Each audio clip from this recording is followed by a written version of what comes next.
Cricketer, the ultimate glory.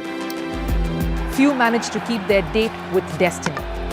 But for many, it's been heartbreaks and a cross to bear. The Holy Grail is here in India. I'm Rupha Ramani and Firstpost brings you the ringside view. We bring you the Cup of Dreams. Cricket World Cup coverage like never before. It's over! He's done it again! Unbelievable! Oh, straight into the roof of the net. Nice one. Straight down the middle. So a good performance from both teams here today. Hello and welcome to a very special edition here on Firstpost. I'm Rupha Ramani and I am in Ahmedabad. This is the final destination to our Cup of Dreams journey, and it's the final hurdle at the Cricket World Cup. Two teams have toiled hard and find themselves as two of the best in the tournament, and it's a fight to the finish. These two sides interestingly started their campaign against each other back in Chennai and find themselves in the final hurdle. India versus Australia. It's going to be an epic encounter, and we are here to build up exactly to that. Lots lined up then in the show today. Let's find out.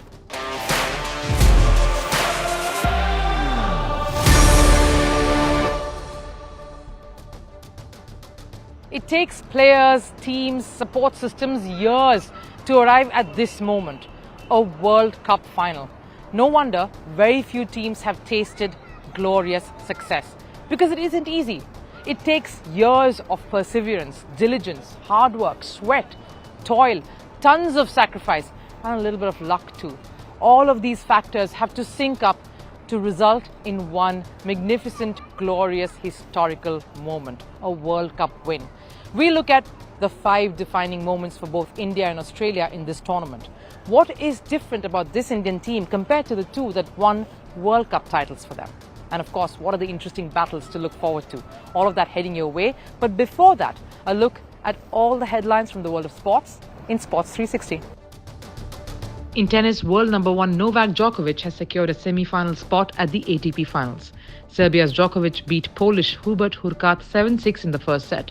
Hurkacz made a comeback to claim the second 6-4, but then Djokovic found his rhythm and decimated Hurkacz 6-1 in the decider. Moving on to the Euro 2024 qualifiers, Portugal beat Liechtenstein 2-0 last night.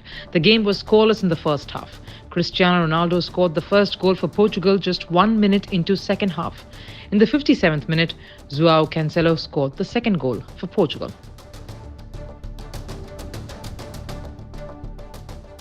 At least 33 police officers and 24 football fans were injured in clashes. This happened on the sidelines of Bulgaria's Euro 2024 qualifier against Hungary.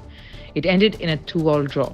The fans were protesting against Bulgaria's Football Executive Board for what they call a disastrous Euro 2024 qualifying campaign. In Formula 1, the Las Vegas Grand Prix suffered an embarrassing first night.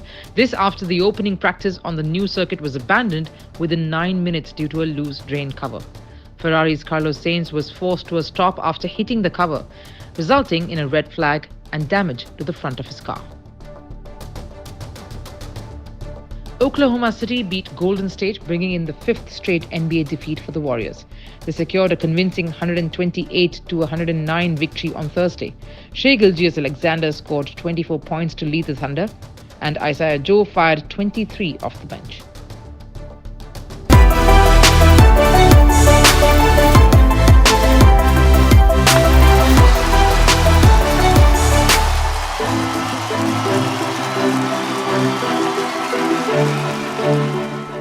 India's journey in this Cricket World Cup has been nothing short of phenomenal. They have remained unbeaten in this tournament. That's a feat that no Indian team has done so far, and no other country has done in a while now. So that has to be chronicled. So we need to know what are the reasons, or what are those little moments that has really resulted in this magical run. What are those 5 defining moments for this Indian campaign? Let's go. In no particular order, number 5 on my list, Mohammad Shami's fifer against New Zealand in Dharamshala. It was his debut game in this edition, and what a match it was. really coming into the playing 11 rather unexpectedly. He came in because of an unfortunate injury to Hardik Pandya in that match against Bangladesh. Comes in and creates impact straight away, and he hasn't really looked back ever since. His inclusion has not just raised the entire bowling unit's tenacity, but also has given the Indian cricket team a rather lethal look. So that is one defining moment for me. Let's go to number 4 then. Defining moment number 4. I'm going to go to a spinner. Ravindra Jadeja's magical spell in the Eden Gardens to completely cripple the South Africa famed batting lineup. Now, there was something in that pitch. We saw it in the first innings when India was batting, but they really applied themselves, which is what South African batters had to do. But let's face it, there's little you can do when the guile and the wit of Ravindra Jadeja is up against you. He created an impact right from the first over when Rohit Sharma introduced him in the power play, and he did not stop there, triggering a complete collapse, something that South Africa wouldn't have ever imagined in one of their worst performances in ODI World Cups. That's a defining moment for me, and Jadeja really stepping the ante up there, not just with his bowling. Of course, we've seen a lot of his fielding efforts as well, lifting the spirit of the team and creating that magical momentum. All right, on to defining moment number 3 for me from the Indian ranks. It'll have to be a batting display now, and I'm going to go with the one that really set the tone for the campaign right at the beginning. This is the key partnership between KL Rahul and Virat Kohli in Chennai against Australia. India was in a whole lot of bother. They were in big trouble with 3 batters, their top 3 going back to the pavilion or not. And that's when KL Rahul and Virat really stitched a very, very important partnership there that really pushed them for the win, and what an important win that was. It did a few things. One, it really set their campaign on a positive note. It was not just the win, but the manner in which they went about it. It was a very sedate, very sensible knock there that both of them displayed. KL Rahul later talking about how Virat told him he had to back like it was a test-like innings, and he followed suit. No big shots, really put their head down and completely deflated a fired-up Aussie bowling lineup. And also, they silenced Australia at the start itself of the campaign, putting them in a bit of a pressure at the beginning of an important tournament like the World Cup. So yes, that was definitely a defining moment for me for India's campaign. All right, let's go to moment number 2. Now, I am going to pick, for this one, I'm going to say Jasprit Bumrah's spell against, or at least his performance against Pakistan. It was at his home ground of sorts. It was in Ahmedabad. It was against a batting lineup that is considered to be really, really threatening. It was a big match, a big encounter, big matchup that everyone was looking forward to, and he delivered. It was not the sort of pitch that had a lot in it for the Pacers, but he made the ball talk even in those conditions. Really shows the kind of quality, the kind of clever and smarts that Jasprit Bumrah has displayed, and how he leads the attack as a senior hand there. It was a clear example, and that for me was a defining moment. All right, on to number 1 there. I had to think quite a bit for this. There were quite a few options there. You have Rohit Sharma's selfless knocks, and something that really has created so much pressure on the opposition. You also have performances by Virat Kohli. You know, how can you forget the 50th 100? But I will pick Shreyas Iyer's 100 against New Zealand in a semi-final. Now, there is very, very few times that an Indian batter has scored 100 in a semi-final encounter. The last time we saw that happened before this, before Virat and Shreyas, was Sourav Ganguly back in 2003, but that was against Kenya. It was an unbeaten 111. This one was special because that knock not just signified the manner or highlighted the manner in which Shreyas went about it. It was an attacking knock. It completely unsettled the New Zealand bowlers, but it was also a proof of the faith that Rohit Sharma showed on an underconfident Shreyas coming into this tournament, coming back from injury, and of talks of being inconsistent. Is he the right person for number 4? Well, he shattered all of that thanks to that faith that Rohit put on him, and of course the way he flourished leading up to that 100. It's got to be a defining moment. How often have we always said you can never take a team like Australia all too lightly? They know how to win, and they know how to win big. Their campaign here at this edition of the Cricket World Cup may have started all too slowly, but they've really gathered momentum, and they've proved just why they are known as world champion side. What are my defining moments then for their campaign and for the kind of performance they're now building up to try and stop the Indian juggernaut? In no particular order, here is moment number 5 for me. Now I'll have to pick David Warner's back-to-back hundreds. It came at a time, it was not just about the hundreds, it came at a time when Australia was on a losing slide, so that sort of was critical. And when it comes from a senior hand like David Warner, it completely lifts the entire morale and the entire spirit of the Aussie side. When you see a senior standing up and being counted, it automatically has a ripple effect, and that's what it did. In fact, one of those knocks was crucial because it came against Pakistan. It was a massive knock as well, 150 plus. So that sort of turned the whole chapter, turned the whole momentum around for Australia and set their campaign back on track. Defining moment number 4 for me. I'm going to go with a bowler now. I'm going to talk about Adam Zampa and his figures or his effort against Pakistan. Pakistan's known to play spin well. They are a very good batting side, and it was at the start of the tournament, and Pakistan was coming in on the back of a couple of wins, whereas Australia was desperately in need of one. So this match, this performance, this spell was critical, and Adam Zampa really sort of rewriting the whole way an Aussie spinner has dominated this proceeding and making this tournament very much his own was very, very critical. The fact that he's the only spinner here in the top 5 wicket-taking list of this tournament really says a story, because he's been critical in Australia finding themselves in the position that they are in now. So that's one moment for me.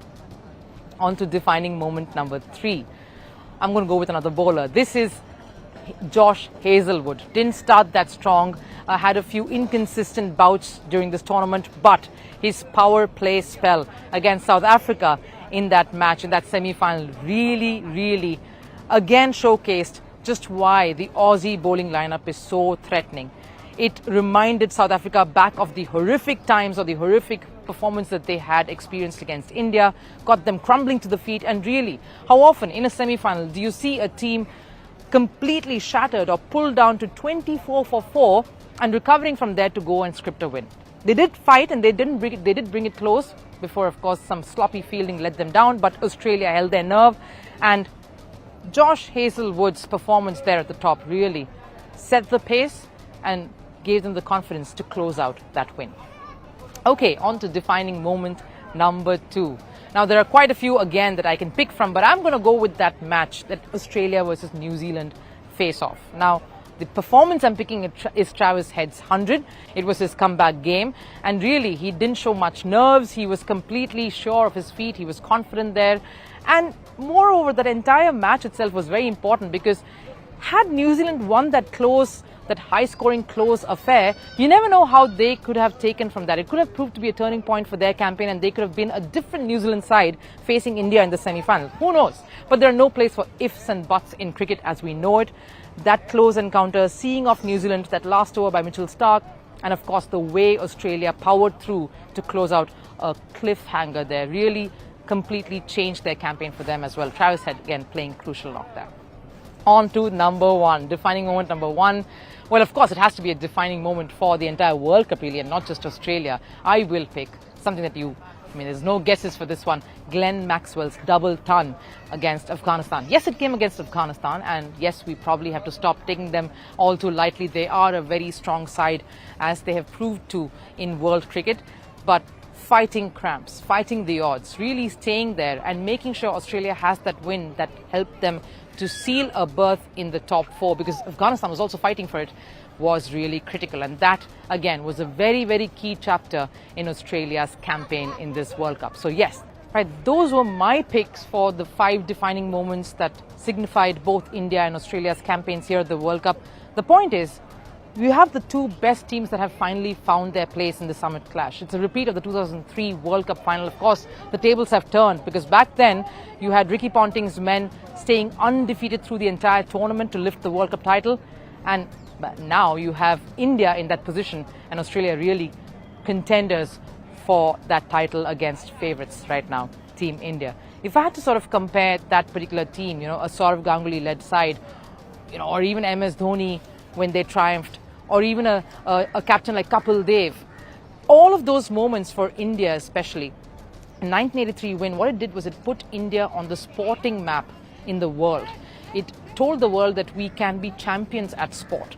The 2011 World Cup, what that signified was someone coming from nowhere, MS Dhoni coming from a very small town to inspire a whole generation of people to believe that anything was possible. That was what 2011 did. What Rohit Sharma is attempting to do is try to set right what the turbulence he has built up to. There was a time when we didn't know who the captain really should be. Of course, Virat Kohli led for a while, and then there were quite a few unsureties regarding his future as captain. He was, of course, the star batter. Rohit Sharma was not fully fit. He missed out some moments. There was a phase where we really weren't sure who would be the captain to lead India here to this World Cup. And Rohit has sort of come in there, shown that confidence, even at the press conference when he says, his mantra, his ideology is to have faith, back the players, don't make changes, keep it simple. And he's redefining how an Indian team can look. This looks to be one of the strongest Indian outfits here. And up against Australia, who is known to be one of the strongest outfits in ODI cricket. How else and how bigger a battle this can be? Because even for Australia, they're having a very different sort of a captain this time. We're talking about 2003 World Cup final against India when Ricky Ponting led that side. Again, Ricky Ponting is very tenacious. He's in your face. He's a fighter. He knows how to sledge. He knows how to get under the opponent's skin. And now you talk about someone like a Pat Cummins, and the way his teammates explain or talk about him, he's more calm. He's more in control. He lets things be and tries to take charge and lets everyone express themselves and perform to their potential. So really, two very, very different captains coming in at this point. So that's going to be very, very exciting. Yes, this is the summit clash. This is what we've built up to. India versus Australia. Now, India versus Australia. It's a rivalry that catches my fancy a bit because it doesn't really rely on any sort of a history that is geopolitical or of a kind that doesn't really translate from what's happened on the field. It's a rivalry that's truly intensified and grown into something bigger than and larger than life, owing to just the contest and the different characters that we've seen over the different decades. It obviously started because of both these sides boasting of just legends in the sport, like a Sachin Tendulkar, Virender Sehwag, someone like Sourav Ganguly, going up and standing tall against the likes of Glenn McGrath, Shane Warne. That's how all these contests built, and as it passed on over the next generations, it only just intensified, and the different characters and stories made it so much more poignant. Now, I really can't forget 2008, that whole episode of the Anil Kumble-led India taking on Ricky Ponting's fiery Australia. That episode and that entire series just stands its test of time, and it's something that we will always look back to and always remember and retell as the years go by. Of course, now it's taken over because we have Virat Kohli, Rohit Sharma, Jasprit Bumrah all standing symbolic to the rivalry now against the likes of David Warner, Steve Smith, Pat Cummins, and that ferocity is what really defines this particular rivalry. So if we then talk about contests alone, we have to speak about what is it that really defines India versus Australia. Now, I spoke to the Team India former coaching staff, Sridhar, who spoke about how you have to play on the ego of the Aussies. You have to get under their skin to truly experience and truly defeat that Aussie spirit. Listen in. Talking about Australians as an opponent, it is how we treat them. I know it is very easy to get a little affected by their aggression. But if we are the aggressors against a team like Australia, and then we always have an upper hand against them. And that is exactly what Virat and Ravi showed throughout their tours in Australia. You become the aggressors and take the game to them rather than allowing them to kind of dictate the terms and conditions. And that with that approach, we did find success. Having said that, extremely competitive white ball team. They have won the World Cup a staggering 5 times across different continents. So obviously they know how to play a World Cup. And they also have a very good white ball record in India of late. I think they're the only team which has managed to win an ODI series in India. I remember just before last World Cup in 2019, we were 2-0 up against Australia in a series, but they came back and beat us 3-2. And I think the 4th game was in Mohali and the 5th game was in Delhi, and we lost that series. Obviously, we had rested some players in that series as well. Like Dhoni played his last match in Ranchi, and then we moved on and we tried out different combinations, and we didn't win that series before the 2019 World Cup.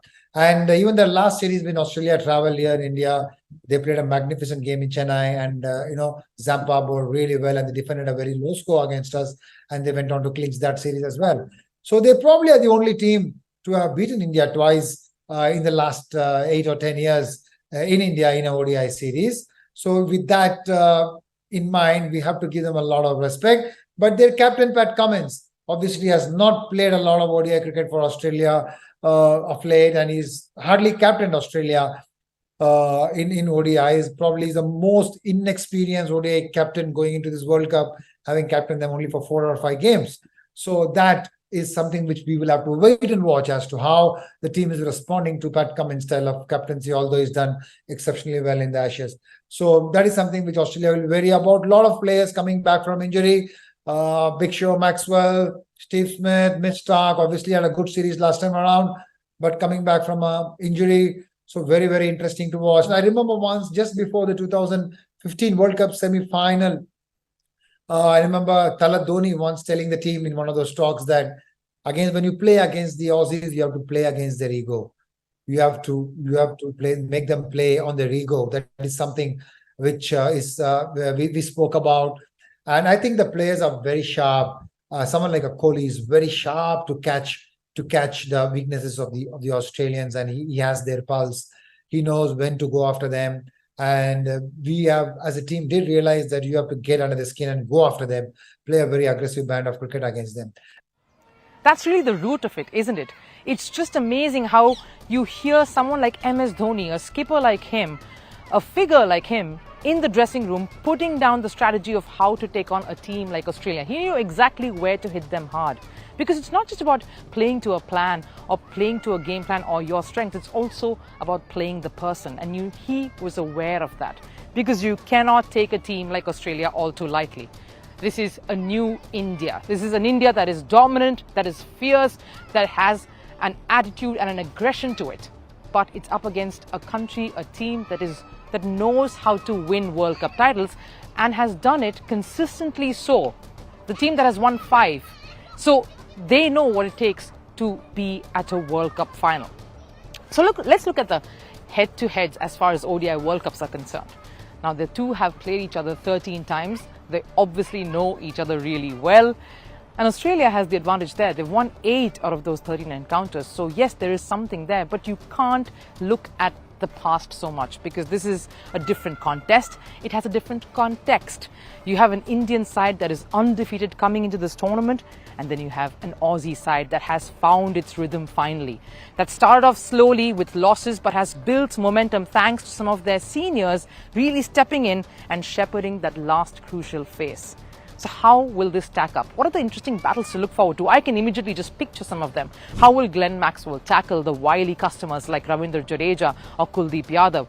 How will, on an opposite side, Adam Zampa, who's really sort of inching towards that record held by Muttiah Muralidharan as the spinner with the most wickets in a single World Cup edition, tackle someone who's so famed in that batting lineup in India, like a Virat Kohli or Rohit Sharma, even the middle order that's standing tall, like a Shreyas Iyer who's finding his form and his confidence thanks to all the faith that his skipper has kept on him after his comeback. These are some battles that I'm looking forward to. And of course, when it comes to pace versus the bat, a Mohammad Shami, how mouth-watering that'll be up against the likes of David Warner, Steve Smith even, or Travis Head, who's coming in with some numbers after his injury. And on the opposite camp, a Mitchell Stark, a Hazelwood, who've just hit their rhythm and just ducked deep towards the end of this tournament. How will they fare up against a very confident top order of the Indian lineup? This is what we are looking forward to. Take a look at some of the most iconic battles that both these countries have experienced in World Cups so far.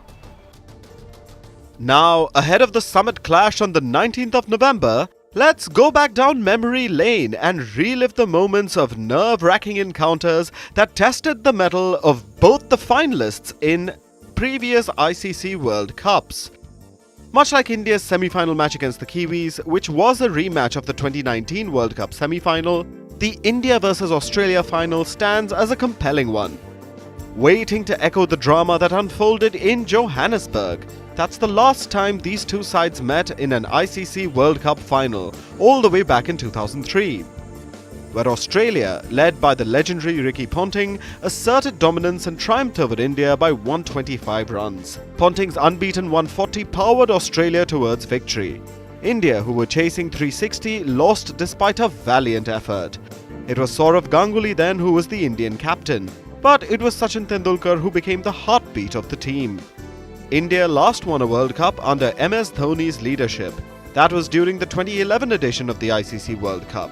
They beat Australia en route to the final.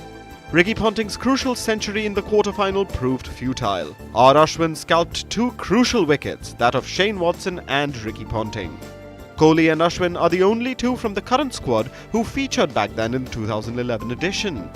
That World Cup also marked the end of the sweeping dominance of the Kangaroos, the dominance that had prevailed during much of the 2000s in the white ball format. It was also a breath of fresh air for the men in blue at Ahmedabad. MS Dhoni and his men eventually lifted the trophy on their home turf in the city of Mumbai. India clinched the World Cup after 28 years. Australia's last World Cup victory came in the year 2015. India walked into Australia's home soil as the defending champions, and even as the holders of the Border Gavaskar Trophy. That summer, the Aussies ensured India returned home with neither. They defeated India in the semi-final at the Sydney Cricket Ground. Steve Smith scored a crucial 105 runs of 93 deliveries to star in that win. The Aussies have no doubt achieved the title the Eliminators. Yes, they falter at times, but manage to rise to the occasion, particularly when it's do or die. The Australian squad have the most amount of wins in knockouts. Will they manage to become six-time champions of the ICC World Cup? Or will India avenge the 2003 defeat? Now we know, of course, the Cricket World Cup is underway, but there is also another World Cup that's happening. We have to cross over to football, where the FIFA World Cup qualifiers are on. Now, we always love a good underdog story, and there's plenty of that from the latest action. A few massive upsets have been handed out, including that to World Cup champions Argentina. They've suffered a loss as well. India has managed to create a bit of an upset, beating Kuwait. We will also get you all the ringside action and all the updates from around the next World Cup qualifier coming week in Bhubaneswar. That's between India and Qatar. More on that on Firstpost later. There's a lot of exclusive content heading your way there. For now, though, why don't you take a look at the roundup from the latest at the FIFA World Cup qualifiers. The 2026 FIFA World Cup qualifiers are in full swing. Across nations, football teams are locked in an intense battle. And it's more than just securing a spot in football's grandest stage. This is a chance for them to prove their mettle and to grow out of the scars of their past defeats. Here are the latest updates of the qualifiers. Uruguay beat defending champions Argentina 2-0 in yesterday's match. Ronald Araujo scored in the 41st minute for Uruguay. Darwin Núñez scored in the 87th to extend Uruguay's lead in the second half. The highlight of the night, Lionel Messi couldn't move past the Uruguayan defense. The victory marks Argentina's first loss since its World Cup title in Qatar. This is Uruguay's biggest victory under their new coach Marcelo Bielsa. Meanwhile, Colombia handed Brazil a 2-1 shock defeat in a match where emotions ran high. Brazil's Gabriel Martinelli started the scoring just 4 minutes into the game. Winger Luis Diaz scored a double in the 75th and the 79th minute for Colombia. Diaz was spotted crying and pointing to his father in the stands, who was also in tears. Diaz's father was recently freed 12 days after his kidnapping. India beat Kuwait 1-0 in the World Cup qualifiers at the Jabir Al Ahmed International Stadium. Manveer Singh netted the ball in the 75th minute in the second half to seal the win for the Blue Tigers. India have been drawn in Group A with Asian champions Qatar and Afghanistan. Sunil Chhetri's side will next play Qatar on the 21st of November in Bhubaneswar in India. India can directly earn a spot in the 2027 AFC Asia Cup if they stay in the top 2 of the group round. We've come to the last serve here on Firstpost. It's a bit of a parting shot by us. Now, everyone seems to be excited and waiting for that Sunday and that matchup, the big cricket final here in Ahmedabad, including the Indian Air Force's aerobatic team, who did a very special fly past over the stadium.